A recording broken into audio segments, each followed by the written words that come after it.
bibasha kuturenga. Baranisha imibabaro kubwira nibi byanditswe, kuko mu gicuku cya nyuma aribwo twe tuzarema. Muririmbe za ndirimbo zihumure, nyuma y'ibihe n'ibicu hari ubundi buzima. Nyuma y'ibihe n'ibicu hari ubundi buzima. Nyuma y'ibihe n'ibicu hari ubundi buzima. Nyuma y'ibihe n'ibicu hari ubundi buzima. Nyuma y'ibihe n'ibicu hari ubundi buzima. Nyuma y'ibihe n'ibicu hari ubundi buzima. Hari ubuzima, hari ubuzima, hari ubuzima, iyo lele. Muri we hari ubuzima, hari ubuzima, hari ubuzima, iyo lele. Muri we hari ubuzima, hari ubuzima, hari ubuzima, iyo lele. Data, tugiye kumva ijambo ryawe. Koresha umukozi wawe, ngiye guhagarara hano nawe wivugire. Abayicaye twese uduhe kumva no gutahura. Urakoze kumukoresha, tuguhaye icubahiro, tugukomera amashi. Wezagira bagutangiye amashikanwe bigira 10. Hezagira batanze gushigikira inyubako. Hezagire mwami Imana batanze amashimwe wagize icyakora wese. Hezagirwe nawe. Urakoze kubana natwe. Tubisenze twizeye mu izina rya Yesu Kristo umwami wacu. Amen. Kaze Evangeliste Patrick kutubwira ijambo ry'Imana.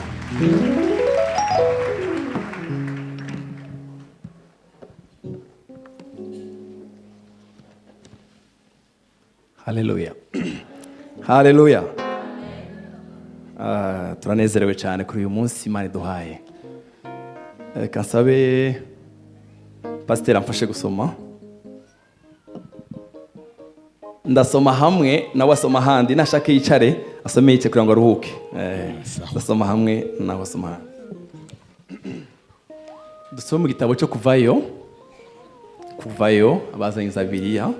Pasiteri aransomera mu gitabo cy'Ingoma za kabiri igice cya 15 umurongo wa mbere n'uwa kabiri. Ndamubwira aza gusimba, ariko reka njewe nsome igitabo cyo Kuvayo igice cya 34 umurongo wa 29.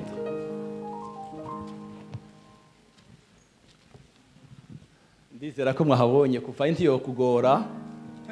Hazagora za Maraki, za Sefania. Narahirutse kubabwira hano hari umuntu wavuze ngo yarutse gusoma muri Fabiano ntiba muri Bibiliya kubera gutamenya Bibiliya abantu bakabesha. Rero ndizera ko kuvayo mwahabonye igice cya 34 umurongo wa 29. Haravuga ngo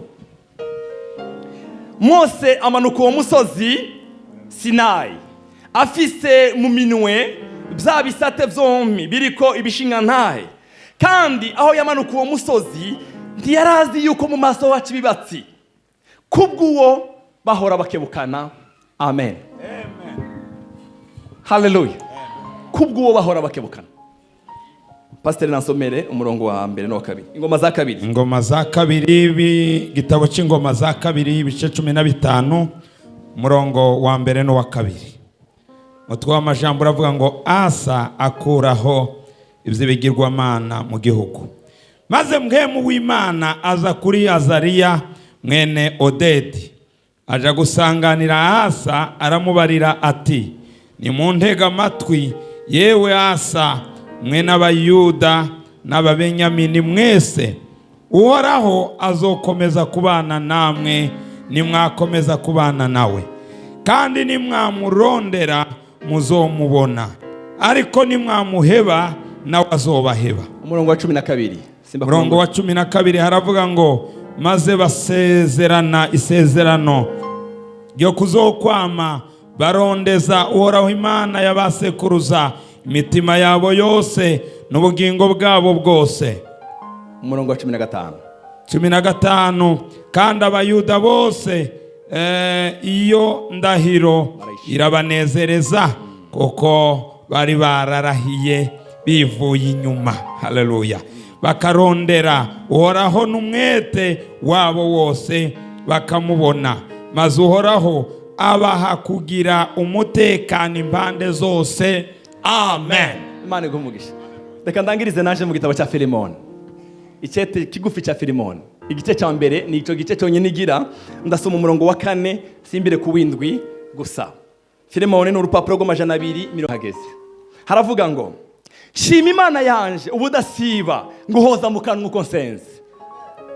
Umurongo wa 5, kuko numvise urukundo rwawe n'ukwizera umwami Yesu kwawe uko wereka abera bose. Umurongo w'indwi simbire ku murongo w'indwi, kuko urukundo rwawe rwanteye umunezero mwinshi rukandemesha, kandi imitima y'abera warayiruhuye mwene data.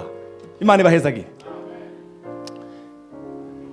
Yangerereyemo Yesu, yangerereyemo, haleluya, nanezerewe.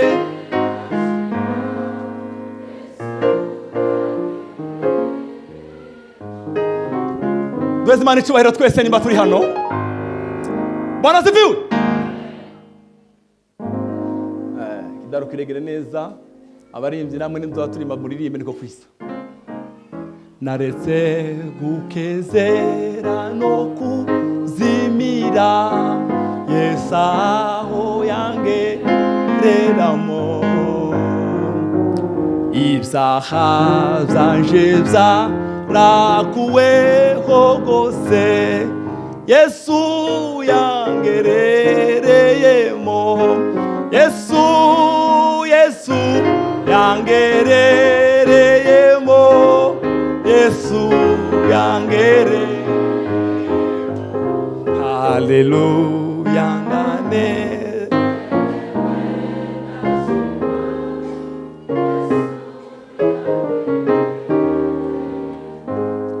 Ndabahaye ikaze mwese mu ijambo ry'Imana. Ngiye kuvuga ijambo Imana yampaye muri kino gitondo rivuga ngo icyo utebana naco nicyo usa naco. Icyo utebana naco nicyo usa naco. Icyo dufungura niko dusa. Uko ubuzima tubayemo, uko dutebana n'umwami, niko ashishikara kuduhingura, niko ashishikara kwica ingeso zacu. Uko dutebana nawe, sifa kwa Mungu. Turasomye amajambo makeya hano. Mose muramuzi. Mose n'umugabo Imana yahamagaye mu gihe kigoye. Mose yavutse hari itegeko yuko abana b'Abisirayeli b'abahungu bose banigwa. Murabyumvishije? Yavutse hari itegeko rivuga ngo umusore wese w'umuyuda uvuka bamwice.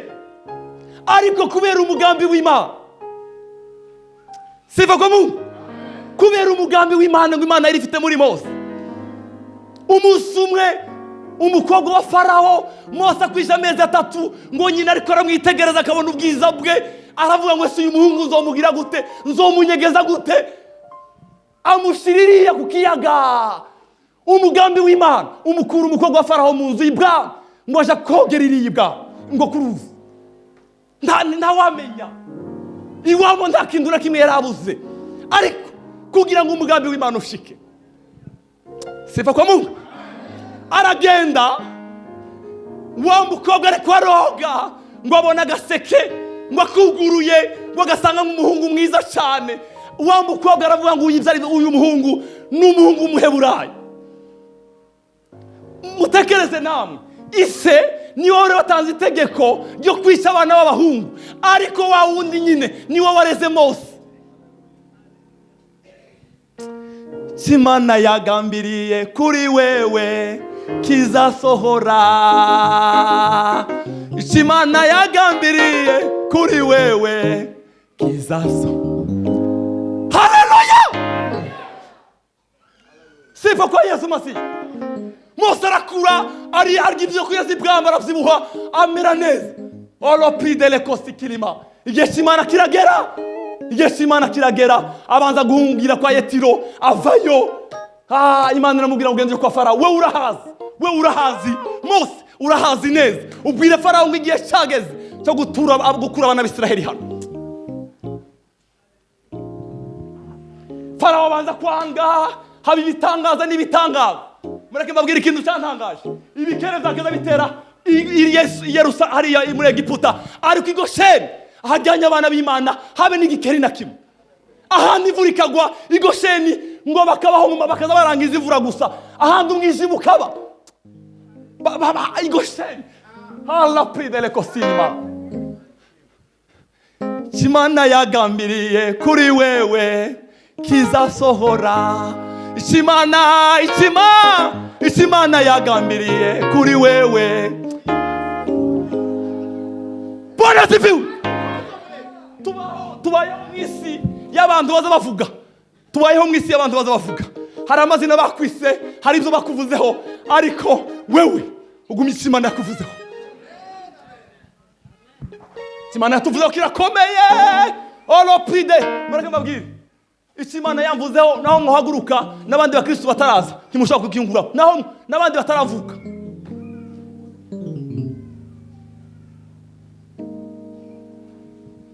Mose ahaguruka n'itorero ry'Imana arikura muri Egiputa ngo bageze ku kiyaga gitukura, ngo hari abisirayeli ngo batakaza babyemera, ngo baramubwira ngo se watuzanye no gukora iki? Ngo Imana iramubaza ngo Mose we ufite iki? Araba ngo mfite inkoni. Rambura gusa wewe. Ngo mazi amwe aramanuka yandi arazamuka, ngo abisirayeli barashabuka. Olopride kasilima. Ngo bageze hakurya Miriyamu ngo araririmba. Ndaririmbira Uhoraho intsinzi y'agahebuzo, yasutse ingabo. Alipridele kusilimana. Barashabuka ngo bararirimba, Miriyamu bararirimba baratazira Imana we muri bwa butayu. Ngo izarira barya baraba Mose ni gute turarya iki ino? Mose aravuga ngo Mana we bano bantu barakeneye ibyo kurya. Imana iramubwira ngo nta kibazo, ejo nzobaheza Mana. Sifa kwa Mungu. Mureke babwire ibintu nk'abingahe nimara ntambuke ngende mwisha murasomye. Mose ngo abisirayeli baramubwiye Mose, Mana yatugeze hano. Tugeze hano dushakira akaboga, dushakira akanyama. Muri Egiputa twari tubayeho nabi, ariko twagira tujya akanyama. Ngo Mose abwira Imana, Mana bano bantu sinzi ngene bameze. Abagabo bonyine bari 600. Inyama zo ry'abagabo 600, ko muri baza ko inka zo mu Burundi ari zosigara. Imana ibwira Mose ngo mwijwi ryoroheje, ngo Mose we genda ubabwire ngo ejo bazorya inyama. Ngo uvuze gute Mana? Mbabwire izo nyama zizova he? Ubabwire ngo ejo bazorya inyama. Ejo ngo umuntu azagira ku kuboko gutya murabona yamasingira inyama, kandi apana gushira nyinshi ngo ejo ntizogaruka. Mbaza batori izo bashoboye kubera inzara sinzi ngene bazafita mu Kirundi guhuba sinzi umuroho ngo bamba bakazama bakarunda ntawuzi ko zizogaruka ejo. Ntawamenya zijya barunze ngo zirabura mu gitondo basanga zaboze. Imana irababwira ngo nababwiye ngo zike z'umunsi, nababwiye inyama z'umunsi, nababwiye inyama. Abana b'Isirayeli haleluya batangira urugendo ngo baragenda ngo bageze ahantu hitwa ngo basanga amazi yaho ararura. So tugera mu bibazo, hari igihe tugera mu bibazo tukibagirwa Imana yakuyaga gitukura. Hari abakristo ngaha Imana yagiriye neza, ariko ubu nyine akabazo gato urimo kwirwa witoga, uzuye ishavu, uzuye umujinya, ukibagirwa Imana yakwambukije ikiyaga gitukura. Semeni amen. Ko baritonganyiriza kumaza kumago Imana hepfo y'Imana hari ahantu hitwa Elimu, hariho amariba 12, amariba n'ibigazi 70, ibigazi 70 kurido. Reka kwitogira Imana. Haleluya. Bwana sifiwe. Makengere hano Mose ngo arazamuka umusozi, ngo aje gusenga, ngo aje guhura n'Imana. Mareke babwire aje guhura n'Imana Mose. Oh haleluya. Mose ngo aje guhura n'Imana, iriya ngo aratarama. Mose arahinduka mu maso. Mose arahinduka. Itutebana naco nisusa naco. mwabadamu mwe muzotemana nimutebana n'abagabo b'insaku nta kindi uzovuga insaku uryamana insaku uzishira abagabo umugabo wawe akubwira ngo ceceka hora uranduhije nta kindi uranduhije ceceka naho wararengije.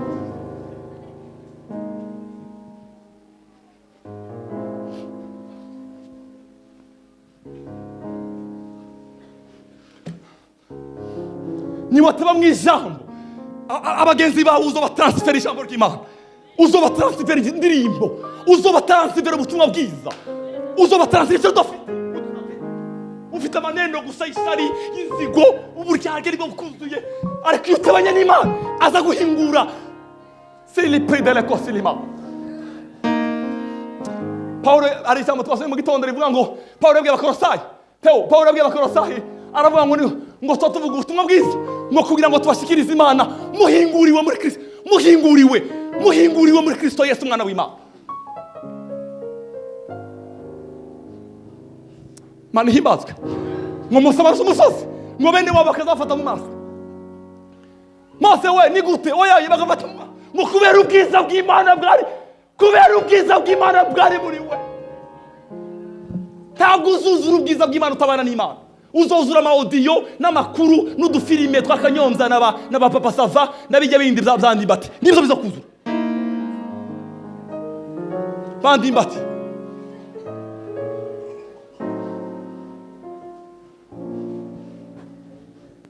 Ko muri mama waririmbye mwe uzishinga WhatsApp uzokamukigwa ukamuke bakubone gutya warakamutse. Isuha umwanya nico kigera ubuzima bwawe. Sifa kwa Mungu. Bene wabo ngo bafata mu maso baramubwira ngo Mose we turakwinginze iba igihuzu ushira mu maso tuvugane nawe kuko ubwiza bwawe buratwishe. Yarafite ubwiza ure bire Kirundi yavuze ngo kubera uwo bahora bakebukana wowe ukebukana nande nibande mukebukana nibande mukebukana inshuti zawe niza abagenzi bawe n'abahe nibande uhaye umwanya wawe mu buzima bwawe wowe uhaye Yesu.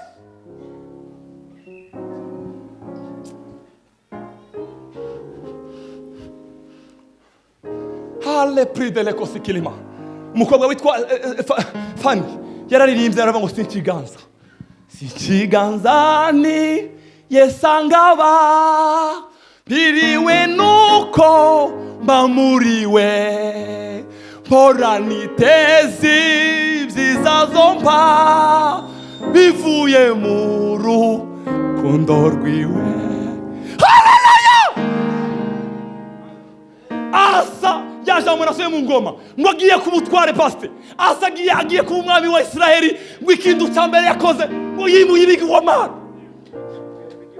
ibigirwamana arabiturira aravuga ngo jewe sinoba umwami ngo tubane n'ibigirwamana. Yafashe ibigirwamana arabyimura abandi tawamenya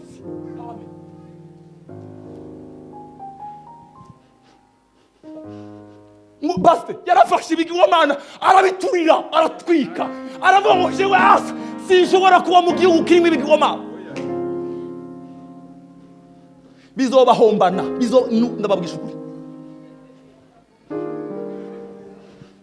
bizohomba. Yadusezerera isezerano rikomeye yaravuze ngo izodukoresha ubuhizi ngo nimara isiribanga izosiribanga ubwami bwose bw'ubwiza izabusiribanga. Asa yaravuze ngo Imana izakomeza kubana namwe ngo nimakomeza kubana nayo ngo nimwayiheba nayo izobaheba. Mwe mwibaza ko ari dushaka nitwe tuyishaka.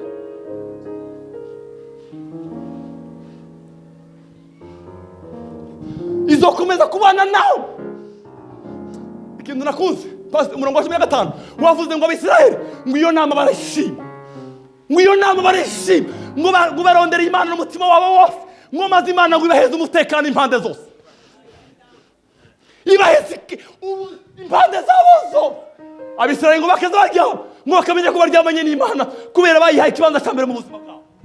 Ono fidele kotikiri mande ngoro. ngo bakazoryamana amahoro, bakazoryamana indirimbo abisiraheli ngo kuko bari bari mu bigirwamana ngo bibike Imana ya Isiraheli. Olo pridele kosikirima.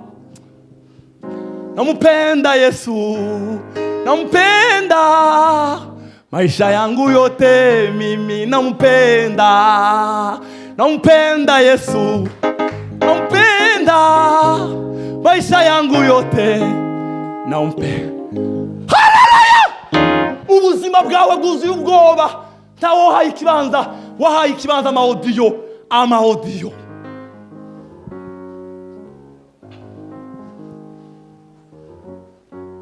Bareke mbabwire ino generation y'abatungana, ino generation yacu iyi ba Jean Pierre, ino generation yacu Jean Pierre, icyo tuzoba ejo tugitangira none. Naho wokwirwa watura ngo yozoba nkomeye, ngo yozoba umukozi Imana akomeye, uzorinda usaza ukiyabivuga. Ubitangura none. Ikindi ubitangura abandi batabona. Iriya ubitangura abandi batabona iri. Uzuza kwegera ino waratangura iriya.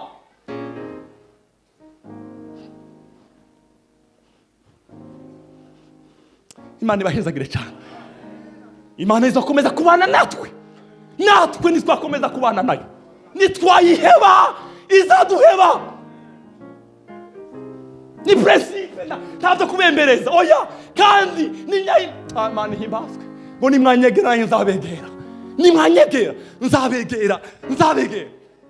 Izo kamere zacu zanze kutuvamo ni kubera iki? Twahaye Imana umwanya iriya duhura n'imashe gusa urisiga ukikora.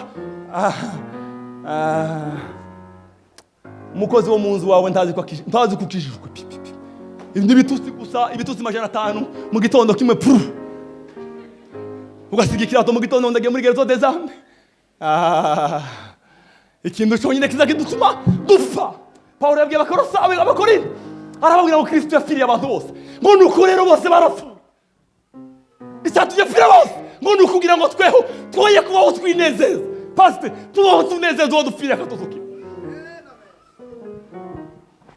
Misiyo yacu niyo kunezeza ba Jean Pierre. Oya, misiyo yacu niyo kunezeza umwana w'Imana. Misiyo yacu niyo kunezeza Kristo.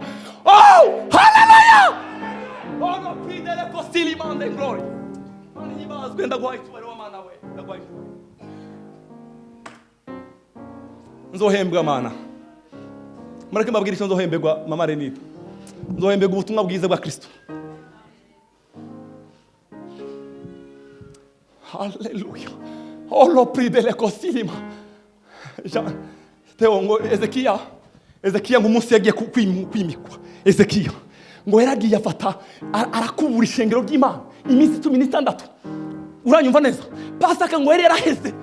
Pasaka abisirayeli ngo ntibari bakiza muri Isirayeli ngo kuri Pasaka. Ngo arakumuza ibyaha byose ngo arihana abatumaho ngo nimuze tuje kuri Pasaka. Nimuzamuka. Umuryango kwa Manase no kwa Nafutali ngo banza kwanga ngo bizo byararangiye nimugenderiye. Ngo maze ngo bamwe muri bo ngo bari hano. Ngo batanga ibimazi zo gukenguruka barashima Imana. Ezekiya ari jambo nakuze mu gitondo ariko ndasoma arababwira ngo muza muhimbaza ngo mureke dufate iminsi 7 ngo ya Pasaka ngo kandi muza murimba ngo indirimbo za Zaburi ngo n'amatazirano y'ibyampwebwe. All of praise the Lord. Nariko niyumvira n'iciyumviro nagize nibashije neza yuko baba bararimbye Zaburi ya 16 nazibashije ivo ngo bari horaho n'umwami wanje we ngo ntambugisha mfite ntatari bo nibaza ko baba bararimbye Zaburi. Iyo Zaburi yavuga umurongo w'8 ngo nashize uhora imbere yaje imisi yose ngo kuko ari buryo bwanje kuko ari buryo nibashije ko baba bararirimbye ntiboyisiga nagushize imbere wa Mana we ngo baratazira Imana nashize imbere. Olo prideleko haleluya bari Zaburi ngo baratazira umwami wabo. Olo pridele ariko Mana yanje we Pasaka ishize Teo bari kugira iminsi 7 gusa ngo baragenda babwira Ezekiya turakwinginze turagusabye oya twongere niyo reveye ya mbere yabaye mu isezerano rya kera twongere. Pasaka yatwaye iminsi 14 ngo baririmba za Zaburi. Oh haleluya ngo basazira umwami wabo.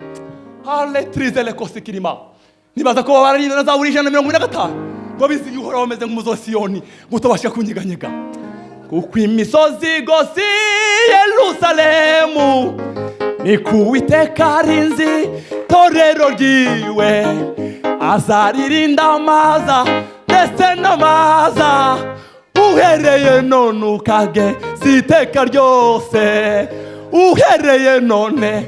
Olo pride le kosiliba. Haleluya! Olo. Pastor Sengiu, ngo bararinze zaburi, Imana iranezerwa iri mu ijuru. Hari ikintu cyatangaje, ngo abaherezi babaye bakeya, ngo kuja kwirega kwatura ibyaha. Ngo arababwira Ezekiel, ngo abwira Ezekiel, yewe abantu babaye benshi, abaherezi babaye bake. Ngo Ezekiel abwira Imana ngo Mana, babarira mu kivunga bano bantu. Imbabazi zikivunga, ubabarire gusa abantu babaye benshi. Mugabe imbabazi zikivunga ntazo zikihari. Ni wewe ku giti cyawe ubwira Imana yawe. Hallelujah. Mani tweza gire cyane. Mani shim. Hallelujah. Ezekiel bararirimba batasira Imana. Imana iragaruka muri Israheli. Umugabo witwa Sennacherib ngo aravuga ngo rekaje gutera ngo Ezekiel ngo yagize 6 ngo baragota inyuma aragota. Ngo Ezekiel bari bamwandika urwandiko Sennacherib ngo rujana imbere y'Imana. Aravuga ngo wamana we reba Sennacherib ibyo yanditse. Imana iramubwira ngo ceceka gusa. Ejo mu gitondo zamwereka. Ejo mu gitondo wewe reka gusa. Mureke twebwe dutindane na Yesu gusa umwana w'Imana. Shirama akantu akagoma wawa nibe nkuntamba gatoya. Akagoma kigisirimba. Izaduhemba iyo Mana, izaduhemba bakora neza, izaduhemba itwihangana ukuri, izaduhemba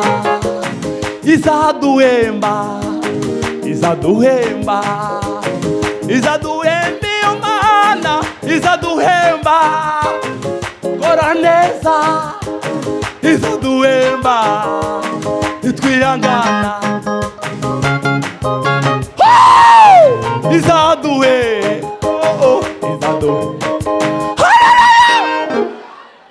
tuzohembwa n'umwami wa mama rari, tuzohembwa n'umwami. Pastor Eric wavuze ngo aduheza amakositimu bayareke bayazane, tuzohembwa n'umwami.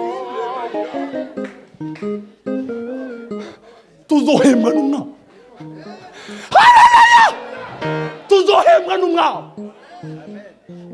Tuzohembwa n'umwami. Izaduhemba iyo Mana, izaduhemba. Haleluya we nusiyangana.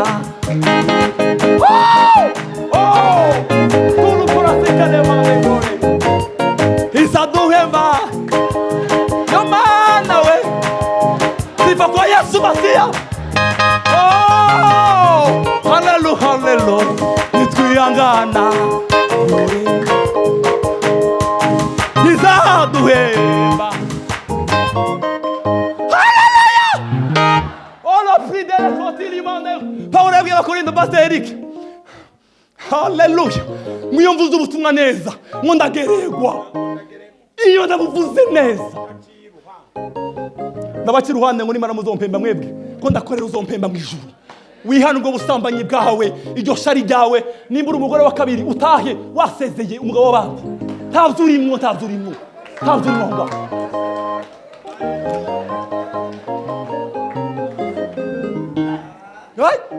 Uzutwara abagabo bandi numara uzoza ngukuratangira Imana ngo amafikere muri eglise yahe. Ishengero ry'abandi. Ijanye ko wanye pana ya Kristo.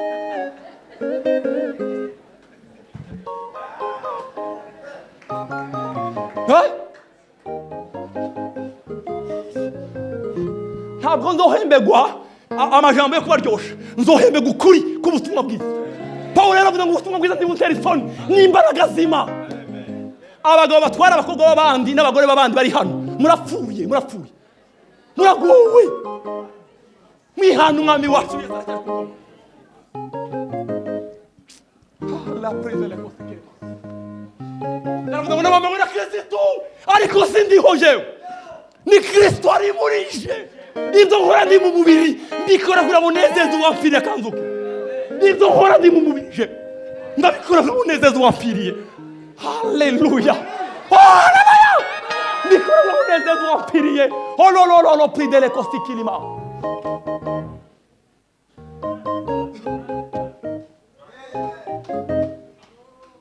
Abazokomanga ku rugi ugaranywe,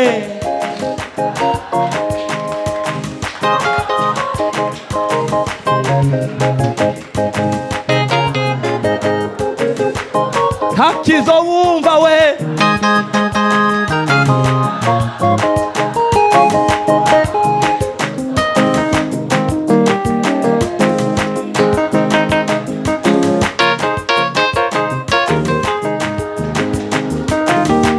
Bamwe bazama bari kumwe we, bari kumwe n'ababohowe ndama. Uzobayo bari ku misozi ye, misozi yera de banezeranywe. Oh, tilipasikilima.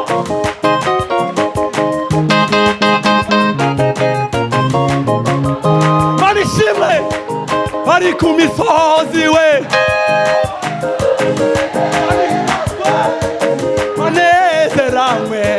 banezeranywe.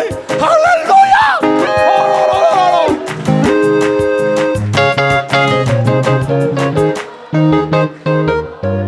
mwehoza muri amaboko twese duheze Imana ijuru. Haleluya, haleluya.